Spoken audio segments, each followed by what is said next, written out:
بسم اللہ الرحمن الرحیم۔ حضرت ابو ہریرہ رضی اللہ تعالیٰ عنہ بیان کرتے ہیں، رسول اللہ صلی اللہ علیہ وسلم نے فرمایا 2 مرتبہ سود پھونکے جانے کا درمیانی وقفہ 40 ہوگا۔ انہوں نے کہا ابو ہریرہ 40 دن؟ انہوں نے کہا مجھے معلوم نہیں۔ انہوں نے پوچھا 40 ماہ؟ انہوں نے فرمایا میں نہیں جانتا۔ انہوں نے کہا 40 سال؟ انہوں نے کہا میں نہیں جانتا۔ پھر اللہ آسمان سے پانی نازل فرمائے گا تو وہ اس طرح جی اٹھیں گے جس طرح سبزیاں اگاتی ہیں۔ فرمایا انسان کی ایک ہڈی کے سوا باقی سارا جسم گل سڑ جائے گا، وہ ریڑھ کی ہڈی کا آخری سرا ہے، اور روز قیامت تمام مخلوق اسی سے دوبارہ بنائی جائے گی۔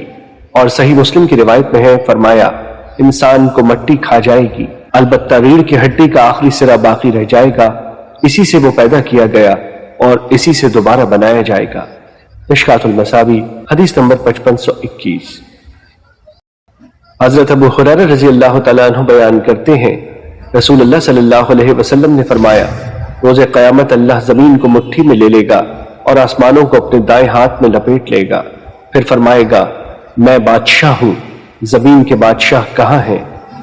مشکوٰۃ المصابیح حدیث نمبر 5522۔